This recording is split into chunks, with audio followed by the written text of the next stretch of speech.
Welcome back. This week, we're going in focus on foster care in North Carolina.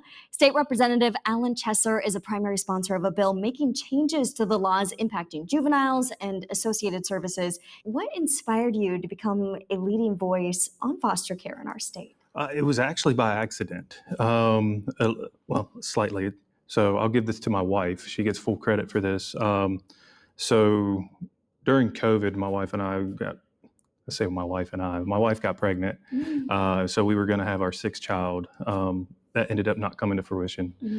We ended up losing her in process, and she ended up being stillborn. I'm sorry. But through that process, we realized that our life was designed for 6 kids. Like we had enough love in our hearts for it. We had enough money in the bank account. We had a big enough car. My wife drives a Suburban, and we had an extra room in our house. Everything was set for that 6th child. And so it was my wife just kind of committed to foster, possibly adoption. And so we began the process to become licensed foster care parents, or so we thought. And it ended very abruptly with a phone call, which was the initial conversation of how many kids do you have in the house? And because we have 5 biological kids in our household, we were automatically disqualified from being eligible to be foster parents. And so that was the introduction into why is that number there? Why does it exist?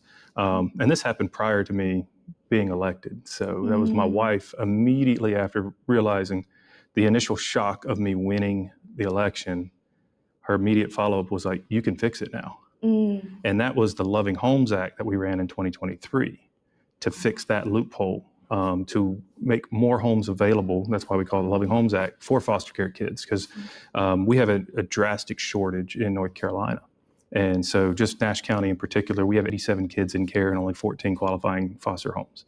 Wow. So there's a large discrepancy. So I don't think that we have the luxury of just arbitrarily dismissing people who want to be foster parents.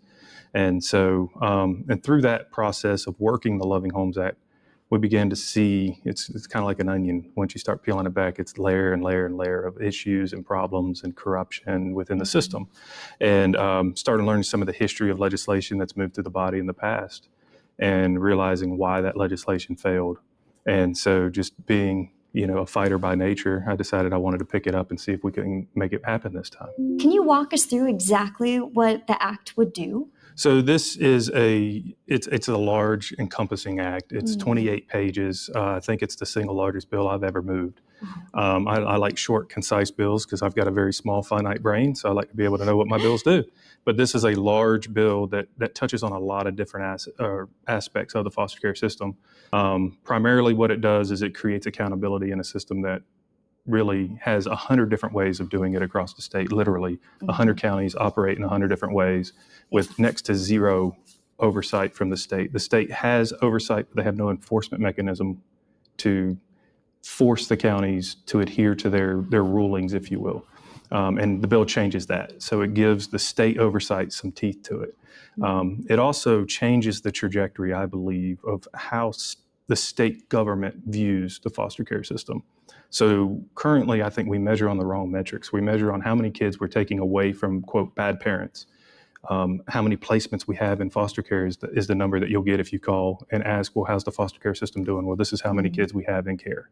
That's how many kids you've taken away from parents.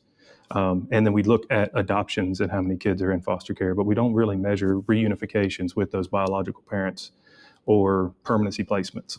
And so I really want to change the trajectory of how we're measuring our success within the system to say, okay, well, how many kids are being returned to their parents? Because that's a success in and of itself. When oftentimes a single mother has become involved with the system, gets her life together and gets her kids back. We should be celebrating that just as much as we are those kids that ultimately go on to be adopted by foster parents.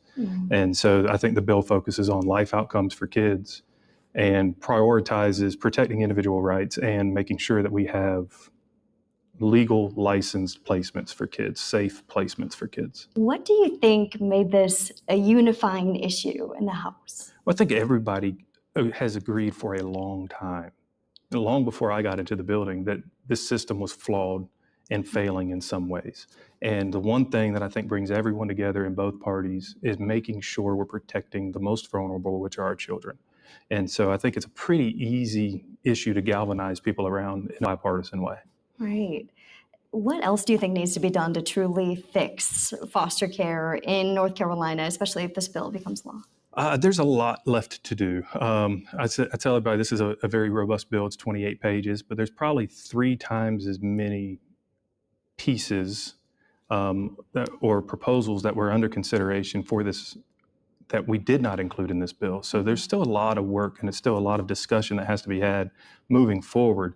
This is not a silver bullet that's going to fix foster care overnight.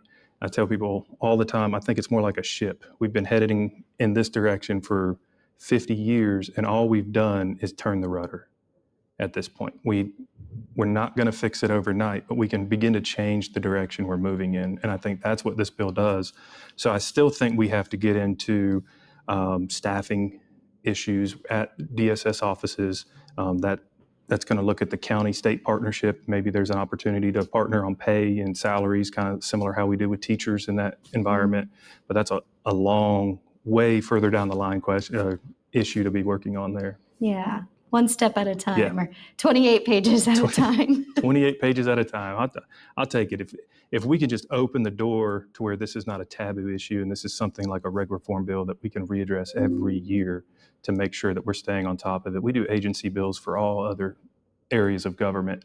I think I would like to see kind of, for lack of a better term, an agency bill that addresses foster care concerns and foster care needs every year in the General Assembly, just to make sure we're staying on top of the needs of that community. Thank you so much for breaking this all down for us and making time for this important topic today. Thank you again for having me.